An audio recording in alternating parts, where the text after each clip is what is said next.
வணக்கம் and welcome back to our Skill Edge Coaching. நான் உங்களோட அறிவுமதி. நம்மளோட சேனலில் மிஷின் லேர்னிங் ஜேர்னி வந்து ஒரு 3 months பிஃபோர் ஸ்டார்ட் பண்ணியிருந்தோம். பட் சம் ரீசன்ஸ்னால என்னால் வந்து வீடியோஸ் கண்டினியூ பண்ண முடியல. பட் உங்களோட ஹியூஜ் சப்போர்ட்னால இப்போ அந்த ஜேர்னியை நான் அகைன் வந்து ரீஸ்டார்ட் பண்ணலாம் அப்படின்னு சொல்லியிருக்கேன். ஏன்னா நிறைய பேர் எனக்கு பர்சனலாக மெசேஜ் பண்ணியிருந்தீங்க, கமெண்ட் பண்ணியிருந்தீங்க வீடியோஸ் கண்டினியூ பண்ண சொல்லி. ஸோ என்னால் எந்த அளவுக்கு பெஸ்ட்டாக வந்து கண்டென்ட்டை டெலிவர் பண்ண முடியுமோ அந்த அளவுக்கு நான் பெஸ்ட்டாக ட்ரை பண்ணி உங்களுக்கு நல்ல கண்டென்ட்டை வந்து நான் போஸ்ட் பண்ணுறேன். ஸோ நம்மளோட மிஷின் லேர்னிங் ஜேர்னியோட கண்டினியூவேஷனாக இன்னைக்கு நம்மளோட டே 38. ஸோ ஆல்ரெடி எல்லாருக்கும் ஞாபகம் இருக்குன்னு நம்புகிறேன். பட் உங்களுக்கு ஞாபகம் இல்லை அப்படின்னாலும் நம்ம ப்ரீவியஸான வீடியோஸ் டே 36 and 37 வந்து பார்த்துட்டு கண்டினியூ பண்ணுங்கள் 38ல். ஏன்னா நம்ம ஒரு ப்ராஜெக்ட் வந்து ஆல்ரெடி பண்ணிட்டு இருந்தோம், மூவி அனலைசிஸ் பண்ணிட்டு இருந்தோம். ஸோ அதுக்காக நம்ம ஒரு டேட்டா செட், ஒரு பெரிய டேட்டா செட் எடுத்து நம்ம எல்லா கான்செப்ட், அதாவது மாடல் பில்ட் பண்ணுறதுக்கு முன்னாடி ஸ்டெப் வரைக்கும் நம்ம ப்ராப்பராக கம்ப்ளீட் பண்ணியிருந்தோம். அதாவது என்னென்னா ப்ரீ ப்ராசஸிங் வரைக்கும் நம்ம பண்ணியிருந்தோம். ஸோ ப்ரீ ப்ராசஸிங் பண்ணி நம்ம வந்து ப்ராப்பராக ஒரு டேட்டாவை நம்ம எடுத்து வச்சுருந்தோம். ஸோ இங்கே நம்ம என்ன எடுத்திருக்கோம் அப்படின்னா எக்ஸ் ட்ரெயின்க்கு பிரிச்சாச்சு, எக்ஸ் டெஸ்ட்டும் நம்ம பிரிச்சாச்சு. அதையும் நம்ம என்ன பண்ணியாச்சு அப்படின்னா ப்ராப்பராக ப்ரீ ப்ராசஸ் பண்ணி எடுத்து வச்சாச்சு. ஸோ இப்போ இந்த டேட்டாவை நம்ம யூஸ் பண்ணி தான் நம்மளோட மாடலை நம்ம ட்ரைன் பண்ண போகிறோம். ஸோ டே 38ஓட கண்டென்ட் என்ன அப்படின்னா மாடல் பில்டிங். எப்படி வந்து நான் மாடலை சூஸ் பண்ணுறது, என்ன மாதிரியான எப்படி வந்து நான் மாடலை வந்து பில்ட் பண்ணுறது அப்படின்னு சொல்லி தான் நம்ம இன்றைக்கி பார்க்க போகிறோம். ஸோ இதில் நான் என்ன பண்ண போகிறேன், நம்ம மூவி அனாலிசிஸில் 2 டாபிக் சொல்லியிருந்தோம். அதாவது நம்ம ரெக்ரெஷனும் பண்ண போகிறோம் அண்ட் தென் கிளாசிஃபிகேஷனும் பண்ண போகிறோம் அப்படின்னு சொல்லிட்டு. ஸோ இன்றைக்கி நம்ம ரெக்ரெஷன் தான் பார்க்க போகிறோம். ஸோ அதுக்கு நம்மளோட டார்கெட் வேரியபிள் என்னவா இருக்குது அப்படின்னா ரெவென்யூவை தான் நம்ம டார்கெட் வேரியபிளாக நம்ம எடுத்திருக்கோம் நம்மளோட ரெக்ரெஷனுக்கு. ஸோ எப்போதுமே ஒரு டார்கெட் வேரியபிள் ஒரு நம்பராக இருக்குது, கண்டினியூஸ் வேல்யூவாக இருக்குது அப்படின்னா அது ரெக்ரெஷன் மாடல். ஸோ அதுக்கு நான் என்ன பண்ணியிருக்கேன் அப்படின்னா ஒரு 5 மாடலை நான் சூஸ் பண்ணியிருக்கேன். Linear regression, rich regression, lasso, random forest and then XGBoost. So எதனால நான் 5 சூஸ் பண்ணியிருக்கேன்? நான் டேரெக்டாக ஏதாவது ஒன்று மட்டும் சூஸ் பண்ணலாமே அப்படின்னு நீங்கள் ஒரு கொஷின் கேட்கலாம். பட் ஏன் நம்ம 5 சூஸ் பண்ணியிருக்கோம் அப்படின்னா எப்போதுமே ஒரு மாடலை பில்ட் பண்ணுறப்போ, ஏதோ ஒரு அனலிசிஸ் நம்ம பண்ணுறப்போ ரேண்டமாக ஒரு மாடலை நம்ம சூஸ் பண்ணக்கூடாது. எப்போதுமே ஒரு சிம்பிள் மாடல், அதுக்கப்புறம் ஒரு complex model. So simple to complex model வந்து நம்ம ஒரு 5 மாடல் இல்லை 6 மாடல் நம்ம பர்ஃபார்ம் பண்ணோம், சூஸ் பண்ணோம் அப்படின்னா தான் நம்மளோட டேட்டா செட்டுக்கு எந்த மாடல் பெஸ்ட்டாக பர்ஃபார்ம் பண்ணுதுன்னு ஒரு கம்பேரிசன் பண்ண முடியும். ஸோ இப்போ இந்த 5 மாடல்லேருந்து எந்த மாடல் நம்ம டேட்டா செட்டுக்கு பெஸ்ட்டாக பர்ஃபார்ம் பண்ணுதுங்கிறத நம்ம பார்க்க போகிறோம். ஸோ எவ்வளவோ மாடல்ஸ் இருக்குது. எதுக்கு பர்டிகுலராக இந்த 5 மாடல் அப்படின்னா first linear regression. Linear regression அப்படின்றது ரொம்ப சிம்பிளான ஒரு மாடல். அது வந்து நம்ம ஈஸியாக அண்டர்ஸ்டாண்ட் பண்ணிக்கலாம். நம்மளோட டேட்டா செட் சிம்பிளாக இருந்துச்சு அப்படின்னா அது ஈஸியாக லீனியர் ரெக்ரெஷனே வந்து நம்மளோட ப்ராப்ளமை சால்வ் பண்ணும். ஸோ அதனால லீனியர் ரெக்ரெஷன் சிம்பிள் மாடல் நம்மளோட டேட்டா செட்டுக்கு எப்படி அனலைசிஸ் பண்ண போகுதுன்னு பார்க்க போகிறோம். அடுத்தது ரிச் ரெக்ரெஷன். ஸோ ரிச் அப்படின்றது என்ன அப்படின்னா இது வந்து லீனியர் ரெக்ரெஷனோட ஒரு இம்ப்ரூவைஸ்டான ஒரு மாடல். ஸோ இது என்ன பண்ணும் அப்படின்னா இப்போ வந்து லீனியர் ரெக்ரெஷன் பார்த்தோம் அப்படின்னா நம்மளோட எல்லா டேட்டாவில் இருக்கக்கூடிய எல்லா காலம்ஸ் நம்ம என்ன பாஸ் பண்ணுறோமோ அதில் இருக்கக்கூடிய சிம்பிள் பேட்டர்ன்ஸை மட்டும் அது எடுத்துக்கும். பட் ரிச் என்ன பண்ணும் அப்படின்னா அதில் இருக்கக்கூடிய ஃபீச்சர்ஸோட வெயிட்டை வந்து அது கண்ட்ரோல் பண்ணும். ஸோ எதுக்கு வந்து மோர் இம்பார்ட்டன்ஸ் கொடுக்கணும், அதாவது எப்படின்னா எல்லாத்துக்குமே வந்து கம்மியான இம்பார்ட்டன்ஸ் கொடுக்காமையோ இல்லை ஒரு சிலதுக்கு மட்டும் மோர் இம்பார்ட்டன்ஸ், ஒரு சிலதுக்கு ரொம்ப கம்மியான இம்பார்ட்டன்ஸ் அப்படி இல்லாமல் ப்ராப்பராக எல்லாத்துக்குமே அதுக்கான இம்பார்ட்டன்ஸை கொடுக்கறதுக்கு நம்ம எதை யூஸ் பண்ணுறோம் அப்படின்னா ரிச் அப்படின்றது யூஸ் பண்ணுறோம். அண்ட் தென் லாசோ அப்படின்றது என்ன அப்படின்னா இதுவுமே ஒரு ரெகுலரைசேஷன் மாடல் தான்.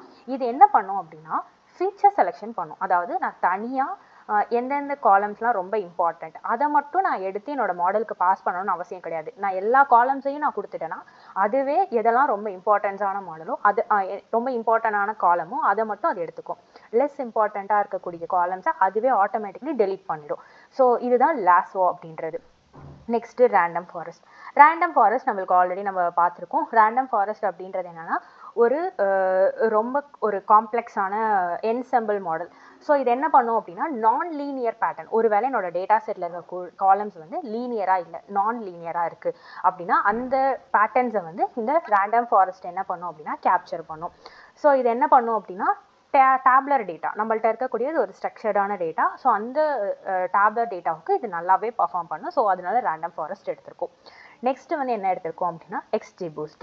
ஸோ இது வந்து என்னன்னா ஒரு பவர்ஃபுல்லான பூஸ்டிங் மாடல். ஸோ இது என்ன பண்ணும் அப்படின்னா ரொம்ப ரொம்ப ரொம்ப பெஸ்ட் எதுக்குன்னா ஒரு ஸ்ட்ரக்சர்டு டேட்டாவுக்கு இது ரொம்ப பெஸ்ட்டு. அதுக்கப்புறம் ரொம்ப நான் லீனியர் ரிலேஷன்ஷிப், என்னோட காலம்ஸில் வந்து லீனியரே இல்லை நான் லீனியராக தான் எல்லாமே இருக்குது அப்படின்னா அந்த இடத்துல இந்த XGBoost நல்லாவே பர்ஃபார்ம் பண்ணும். ஸோ இது எப்போதுமே என்ன பண்ணும் அப்படின்னா, ஒரு எரர் வருது அப்படின்னா அந்த எரர்லேருந்து கற்றுக்கிட்டு திருப்பி வந்து அந்த எரர் வராமல் அது வந்து பார்த்துக்கும். அதாவது எப்படின்னா, லைக் எந்த மாதிரினா, இப்போ ஒரு ஸ்டெப் பை ஸ்டெப்பான ப்ராசஸ் எல்லாம் நடக்கும். அதாவது இது learns from the previous error step by step. So ப்ரீவியஸாக ஒரு எரர் இருக்குது அப்படின்னா அதுலேருந்து லேர்ன் பண்ணி அதுக்கப்புறம் அந்த மாடலை அதுவே என்ன பண்ணிக்கும் அப்படின்னா நல்லா பெர்ஃபார்ம் பண்ணும். ஸோ அந்த மாதிரியான ஒரு மாடல் தான் XGBoost. ஸோ இந்த 5 மாடல் எது நல்லா பெர்ஃபார்ம் பண்ணுதுன்னு நம்ம இன்னைக்கு பார்க்க போகிறோம். ஸோ அதுக்கு என்னோட மாடல்ஸில் நான் என்ன பண்ணியிருக்கேன்னா, இந்த 5 மாடலையும் நான் டிஃபைன் பண்ணியிருக்கேன், மாடலோட நேம் அண்ட் தென் என்னோட மாடல்ஸ். ஸோ இங்கே வந்து நான் இம்போர்ட் பண்ணியிருக்கேன். ஸோ லீனியர் மாடல்லேருந்து linear regression, ridge and lasso, ensemble மாடல்லேருந்து random forest and then XGBoostலேருந்து XG regressor. ஓகேவா? ஸோ இதை வந்து நான் என்ன பண்ணியிருக்கேன்னா இம்போர்ட் பண்ணியிருக்கேன். அண்ட் தென் மெட்ரிக்ஸ், நம்மளோட ரெக்ரெஷனுக்கு யூஸ் பண்ணுற metrics mean square error, mean absolute error and then R2 score. அதுக்கப்புறம் பேண்டாஸ் நம்பை நம்மளுக்கு தேவைங்கிறதுனால நம்ம இம்போர்ட் பண்ணியிருக்கோம். ஸோ இங்கே என்னோட மாடலை நான் டிஃபைன் பண்ணிட்டேன். நெக்ஸ்ட் ரிசல்ட், இதுலேருந்து வரக்கூடிய ரிசல்ட்டை நான் ஸ்டோர் பண்ணுறதுக்காக ஒரு எம்டியான ஒரு லிஸ்ட்டு வந்து நான் எடுத்திருக்கேன். ஸோ இது ஜஸ்ட்டு வந்து நம்மளோட எக்ஸ்ட்ரைனை வந்து அது எப்படி இருக்குது அப்படின்றது பார்க்கறதுக்காக இதை நான் போட்டிருக்கேன். இது நம்மளுக்கு இம்பார்ட்டன்ஸ் இல்லை. ஸோ அது வந்து ஒரு அரேவா நல்லா நம்ம ஆல்ரெடி சொல்லியிருக்கோம், எப்போதுமே வந்து நம்ம ட்ரைன் பண்ணும்போது அது அரேவா தான் நம்ம பாஸ் பண்ணணும். ஸோ அதோட டைப் என்னங்கிறத இங்கே போட்டிருக்கோம். அண்ட் தென் அதில் இருக்கக்கூடிய ஒவ்வொரு வேல்யூவும் என்னவா இருக்குது அப்படின்றது. ஸோ எல்லாமே ஃப்ளோட் வேல்யூவாக இருக்குது. ஸோ இங்கே தான் நம்ம என்ன பண்ண போகிறோம் அப்படின்னா, ஒரு ஃபார் லூப்பை நான் டிஃபைன் பண்ண போகிறேன். எதுக்காக ஃபார் லூப் அப்படின்னா, நான் 5 மாடல் என்கிட்ட இருக்குது. இந்த 5த்தையும் நான் ஒன்றா என்ன பண்ண போகிறேன் அப்படின்னா ப்ரிடிக்ட் பண்ண போகிறேன். மாடலை ட்ரைன் பண்ணி ப்ரிடிக்ட் பண்ணி அதுக்கப்புறம் அதை எவாலுவேட் பண்ண போகிறேன். ஸோ அதனால ஒரு ஃபார் லூப். ஃபார் லூப்பில் name comma model. Name comma model அப்படின்றது ஒன்றும் கிடையாது. இந்த நேம் அண்ட் தென் இது என்னோட மாடல். எதுலேருந்து எடுக்க போகிறேன்னா இந்த மாடல்ஸ்லேருந்து. ஸோ மாடல்ஸ் டாட் ஐட்டம்ஸ், அதாவது இது ஒரு டிக்ஷனரி. இந்த டிக்ஷனரியில் இருக்கக்கூடிய ரெண்டுமே எனக்கு வேணும் அப்படின்னா நான் இங்கே என்னன்னு டிஃபைன் பண்ணணும்னா ஐட்டம்ஸ் அப்படின்னு டிஃபைன் பண்ணணும். இல்லை எனக்கு கீ வேல்யூஸ் மட்டும்தான் வேணும் அப்படின்னா இந்த இடத்துல நான் என்ன டிஃபைன் பண்ணணும்னா டாட் கீஸ் அப்படின்னு டிஃபைன் பண்ணணும். வேல்யூஸ் வேணும்னா டாட் வேல்யூஸ். எனக்கு ரெண்டுமே வேணும். ஸோ அதனால் மாடல் டாட் ஐட்டம்ஸ். அந்த ரெண்டு இப்போ வந்து என்கிட்ட 2 வேல்யூ வரப்போகுது, கீயும் வரப்போகுது, வேல்யூஸும் வரப்போகுது. அதை நான் ஹேண்டில் பண்ணுறதுக்காக தான் இந்த இடத்துல நான் நேம் அண்ட் தென் மாடல் அப்படின்னு கொடுத்துருக்கேன். ஸோ ஃபஸ்ட்டு உள்ளே வந்ததும் நான் என்ன பண்ண போகிறேன் அப்படின்னா ட்ரைன் பண்ண போகிறேன். ஸோ அதுக்கு நம்ம என்ன பண்ணுவோம், மாடல் டாட் ஃபிட்டில் என்னோட எக்ஸ் ட்ரைன், நான் ப்ரிப்பேர் பண்ணி வச்சுருக்க எக்ஸ் ட்ரைனையும் ஒய் ட்ரைனையும் நான் பாஸ் பண்ணுறேன். அதுக்கப்புறம் ஒய் ப்ரிடிக்ட் பண்ண போகிறேன். ப்ரிடிக்ட் பண்ணுறதுக்கு மாடல் டாட் ப்ரிடிக்டில் என்னோட எக்ஸ் டெஸ்ட்டை நான் பாஸ் பண்ண போகிறேன். ஸோ நான் ப்ரிப்பேர் பண்ணி வச்சுருக்க எக்ஸ் டெஸ்ட். அடுத்தது என்னோட மெட்ரிக்ஸ். ஃபஸ்ட்டு வந்து root mean square. Root mean ஸ்கொயருக்கு நம்ம என்ன பண்ணுவோம், மீன் ஸ்கொயர் எரரை ஸ்கொயர் ரூட் எடுத்தால் அது ரூட் மீன் ஸ்கொயர். கரெக்டாக? ஸோ அதுக்கு NP டாட் ஸ்கொயர் பண்ணுறோம். மீன் ஸ்கொயர் எரர், அதில் வந்து என்னோட ஒய் டெஸ்ட்டையும் என்னோட ப்ரிடிக்ட் பண்ண வேல்யூ, ஓகேவா, என்னோட ஆக்சுவல் வேல்யூ என்னோட ப்ரிடிக்டட் வேல்யூ பாஸ் பண்ணுறேன். அதே மாதிரி மீன் ஸ்கொயர் எரருக்கும் என்னோட ஆக்சுவல் வேல்யூ ப்ரிடிக்டட் வேல்யூ. அதே மாதிரி R2 ஸ்கோர் கண்டுபிடிக்கிறதுக்கும் நம்ம அதே தான். ஸோ இதுலேருந்து வரக்கூடிய ரிசல்ட்டை நம்ம எதில் அப்பன் பண்ண போகிறோம் அப்படின்னா, நம்ம ஆல்ரெடி ஒரு எம்டியான லிஸ்ட் வச்சுருக்கோம், அந்த ரிசல்ட்ஸில் அப்பன் பண்ண போகிறோம். ஸோ ரிசல்ட்ஸ் டாட் அப்பனில் என்னோட நேம், அதாவது இதுலேருந்து வரக்கூடிய அந்த நேம் எனக்கு ப்ராப்பராக வேணும், எதுக்கான அவுட்புட்டுங்கிறது எனக்கு தெரியணும். ஸோ அதனால் அந்த name comma root mean square error R2 score, இது மூணுத்தையும் நான் என்ன பண்ணுறேன்னா அப்பன் பண்ணுறேன். ஸோ இப்போ பாருங்கள், இப்போது அது ஒரு லிஸ்ட்டாக இருக்குது. அந்த லிஸ்ட்டை நான் ஒரு டேட்டா ஃப்ரேமாக கன்வெர்ட் பண்ணுறேன். ஸோ அதுக்கு result DF equal to PD dot data frame. So எப்போதுமே டேட்டா ஃப்ரேமாக கன்வெர்ட் பண்ணோன்னா பேண்டாஸ் தான் நம்ம யூஸ் பண்ணுவோம். ஸோ பேண்டாஸ் டாட் டேட்டா ஃப்ரேம், இதில் என்னோட ரிசல்ட்டை பாஸ் பண்ணுறேன். இந்த ரிசல்ட்டை பாஸ் பண்ணுறேன். ஸோ டேட்டா ஃப்ரேமாக கன்வெர்ட் பண்ணுறப்போ அதுக்கு நான் அந்த காலம்க்கு ஒரு நேம் கொடுக்கணும். ஸோ அதுக்கு காலம்ஸ் ஈக்குவல் டு ஃபஸ்ட்டு ஒன்று மாடல். ஸோ இந்த நேம் வந்து என்னென்னா மாடல் அப்படின்னு கொடுக்குறேன். இந்த ரூட் மீன் ஸ்கொயருக்கு root mean square error R2 score, இது என்னோட காலம்ஸோட நேம். அடுத்தது ரிசல்ட் DFஐ நான் எப்படி சார்ட் பண்ணுறேன் அப்படின்னா, இந்த ரூட் மீன் ஸ்கொயரை பேஸ் பண்ணி நான் என்ன பண்ணுறேன் அப்படின்னா அதை சார்ட் பண்ணுறேன். ஸோ அதை தான் நம்ம எதிலே சேவ் பண்ணியிருக்கோம் அப்படின்னா ரிசல்ட் DF. இதில் வந்து நான் அகைன், அதாவது இங்கே நான் டேட்டா ஃப்ரேமாக கன்வெர்ட் பண்ணதை நான் என்ன பண்ணுறேன்னா சார்ட் பண்ணுறேன். ஸோ வேல்யூஸை ரூட் மீன் ஸ்கொயரை பேஸ் பண்ணி நான் என்ன பண்ணியிருக்கேன் அப்படின்னா சார்ட் பண்ணியிருக்கோம். ஓகே, ஸோ இப்போ சார்ட் பண்ணதை நம்ம பிரிண்ட் பண்ணலாம். ஸோ மாடலோட கம்பேரிசன் ரிசல்ட்னு ஜஸ்ட் ஒரு நம்மளுக்கு தெரியணுங்கிறதுக்காக ப்ராப்பராக நான் இங்கே ஒரு பிரிண்ட் கொடுத்துட்டு இதை வந்து நான் பிரிண்ட் பண்ணுறேன். ஸோ இதுதான் நம்மளோட ரிசல்ட்.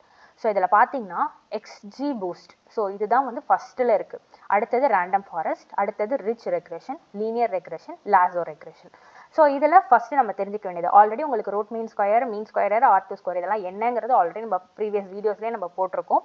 பட் இருந்தாலும் நான் ஒரு ஒன் லைனாக நான் என்னென்னு ஒரு இன்ட்ரோ மட்டும் கொடுத்துக்கிறேன். ஃபஸ்ட்டு மீன் அப்சல்யூட் எரர்னா என்ன அப்படின்னா, இது என்ன பண்ணும் அப்படின்னா, நம்மளோட எரரோட ஆவரேஜ் வேல்யூவை நம்ம கொடுக்கும். அதாவது என்ன சொல்லணும், இன்னும் சிம்பிளாக சொல்லணும் அப்படின்னா, இப்போ வந்து என்னோட ஆக்சுவல் வேல்யூ, ஆக்சுவல் ரெவன்யூ வந்து 10 அப்படின்னு இருக்குன்னு வச்சுக்கோங்க. என்னோட மாடல் வந்து 8ன்னு ப்ரெடிக்ட் பண்ணியிருக்கு. அப்போ என்னோட எரர் என்ன அப்படின்னா 10 - 8 2. கரெக்டா? அதே மாதிரி என்னோட மாடல் வந்து அதை 12ன்னு ப்ரெடிக்ட் பண்ணியிருக்கு. அப்போ என்னோட எரர் என்னவா இருக்கும்? 10 - 12 2. ஸோ அப்பயும் எனக்கு என்ன இருக்கும் அப்படின்னா 2 தான் இருக்கும். ஸோ இங்கே மீன் ஸ்கொயர் எரர் என்ன பண்ணுது அப்படின்னா அந்த எரரோட ஆவரேஜை எடுத்து கொடுக்கும். ஓகேவா? ஸோ அதுதான் மீன் ஸ்கொயர் எரர். ஸோ இது என்ன பண்ணும் அப்படின்னா ஆவரேஜ் ப்ரிடிக்ஷன் மிஸ்டேக்கோட ஆவரேஜ் நம்ம உங்களுக்கு வந்து உங்கள் மாடல் இவ்வளோ வந்து தப்பாக ப்ரெடிக்ட் பண்ணியிருக்கு அப்படின்ற ஒரு ஆவரேஜ் நம்மளுக்கு எடுத்துகிட்டு வந்து கொடுக்கும். ஸோ எப்போதுமே மீன் ஸ்கொயர் எரர் கம்மியாக இருக்குது அப்படின்னா தான் என்னோட மாடல் வந்து ரொம்ப கம்மியான எரரை தான் ப்ரொடியூஸ் பண்ணியிருக்கு அப்படின்னு அர்த்தம். ஸோ அதனால் எப்போதுமே மாடல் மீன் ஸ்கொயர் எரரோட வேல்யூ வந்து கம்மியாக இருக்கணும். ஸோ இங்கே பார்த்தீங்க அப்படின்னாலே தெரியும் 1.25 இதுதான் ரொம்ப கம்மியான வேல்யூ. கரெக்டாக? ஸோ அடுத்தது ரூட் மீன் ஸ்கொயர்.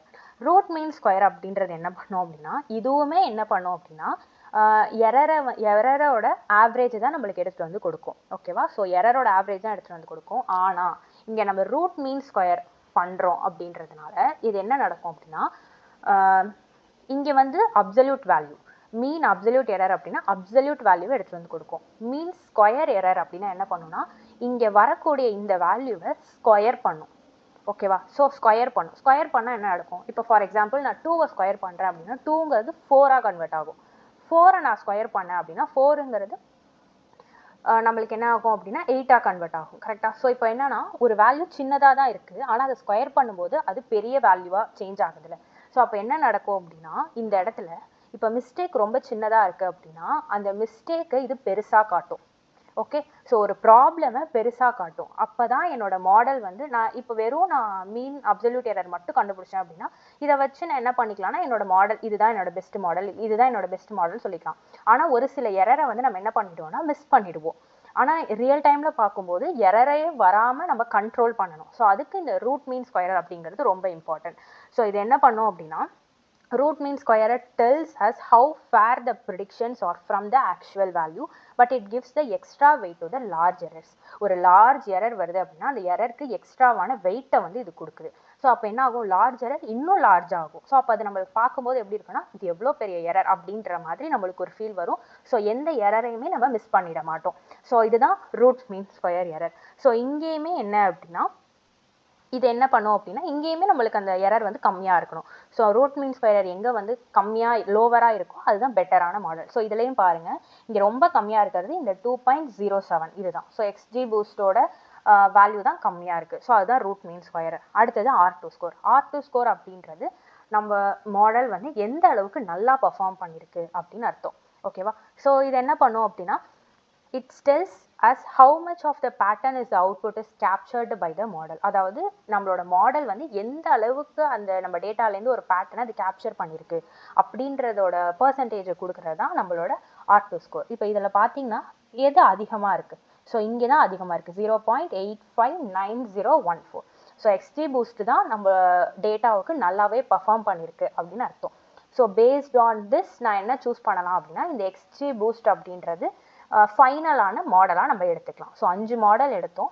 5 மாடலில் இந்த ஒரு மாடல் தான் நல்லா பர்ஃபார்ம் பண்ணியிருக்கு. லாசோ லீனியர் ரிட்ஜ்லாம் எனக்கு ப்ராப்பராக பர்ஃபார்ம் பண்ணலை. இதெல்லாம் வந்து ஒரு சிம்பிளான மாடல். ஸோ இதுலேருந்து எனக்கு என்ன தெரியுது அப்படின்னா என்னோட டேட்டா வந்து ஒரு சிம்பிளான டேட்டா கிடையாது. என்னோட டேட்டா ஒரு காம்ப்ளெக்ஸான டேட்டா. அதில் அதிகமாக நான் லீனியர் டேட்டா தான் இருக்குது அப்படின்றத நான் வந்து தெரிஞ்சுக்க முடியும். ஸோ அதனால தான் எக்ஸ்ஜி பூஸ்ட் வந்து நல்லா பர்ஃபார்ம் பண்ணியிருக்கு. அண்ட் தென் ரேண்டம் ஃபாரஸ்ட்டும் அது கூட ஒரு நல்லாவே தான் பெர்ஃபார்ம் பண்ணியிருக்கு. ரொம்ப டிஃப்ரென்ஸ்லாம் இல்லை. இது மூணும் பார்த்தீங்கன்னா ரொம்ப டிஃப்ரென்ஸில் இருக்குது. ஸோ பேஸ்ட் ஆன் தட் என்னோட டேட்டா வந்து லீனியரான டேட்டா இல்லை அப்படின்றத நான் தெரிஞ்சுக்கலாம். ஸோ நெக்ஸ்ட் என்ன பண்ணியிருக்கோம் அப்படின்னா ஜஸ்ட் ஒரு பிளாட் தான் போட்டிருக்கோம். என்ன பண்ணியிருக்கோம் எக்ஸ் அதாவது R2 ஸ்கோரை வச்சு ஒரு பிளாட் போட்டிருக்கோம். என்ன பார் பிளாட். ஸோ டேட்டா என்னோட எக்ஸ் வந்து மாடல், ஒயில் வந்து R2 ஸ்கோர் இருக்க போகுது. ஸோ பார்த்தீங்கன்னா R2 ஸ்கோர் வந்து எக்ஸ்ஜி பூஸ்ட்டுக்கும் ரேண்டம் ஃபாரஸ்ட்டுக்கும் தான் அதிகமாக இருக்குது. இது ரெண்டுத்துக்கும் கம்மியாக இருக்குது. அதே மாதிரி root mean square. Root mean square பார்த்தீங்கன்னா எக்ஸ்ஜி பூஸ்ட் ரேண்டம் ஃபாரஸ்ட் இது ரெண்டுத்துக்கும் கம்மியாக இருக்குது, இது ரெண்டுத்துக்கும் அதிகமாக இருக்குது. ஸோ அதே தான் இங்கேயும் நம்ம பண்ணியிருக்கோம். ஸோ இதுதான். ஸோ என்ன பண்ணியிருக்கோம் இதுலேருந்து இன்னைக்கு வீடியோவில் நம்ம என்ன பார்த்தோம் அப்படின்னா மாடல் எப்படி நம்ம சூஸ் பண்ணணும், அந்த மாடல் எப்படி பர்ஃபார்ம் பண்ணியிருக்கு அப்படின்றத நம்ம அனலைஸ் பண்ணியிருக்கோம். ஸோ இது எல்லாமே நம்ம என்ன பண்ணியிருக்கோம்னா இன்னைக்கு வீடியோவில் பார்த்துருக்கோம். நாளைக்கான வீடியோவில் நம்ம என்ன பார்க்க போகிறோம், நெக்ஸ்ட் வீடியோவில் ஃபீச்சர் இம்பார்ட்டன்ஸ், அதாவது எப்படி வந்து எந்தெந்த ஃபீச்சர்ஸ் வந்து ரொம்ப இம்பார்ட்டன்ட் என்னோட மாடலுக்கு, நம்ம எல்லா காலம்ஸையும் பாஸ் பண்ணோம், அந்த காலம்ஸில் எந்த எந்த காலம்ஸ்லாம் ரொம்ப ரொம்ப இம்பார்ட்டண்ட்டான காலம்ஸ் அப்படின்றத நம்ம நெக்ஸ்ட் வீடியோவில் பார்க்க போகிறோம். ஸோ தேங்க்யூ ஃபார் வாட்சிங் this video. Stay tuned for our tomorrow's videos and don't forget to subscribe our channel and please comment below. உங்களோட வேல்யூபிள் கமெண்ட்ஸ் வந்து என்னை நெக்ஸ்ட் வந்து அடுத்த வீடியோ போடுறதுக்கு ஒரு மோட்டிவேட் பண்ணும். So thank you very much.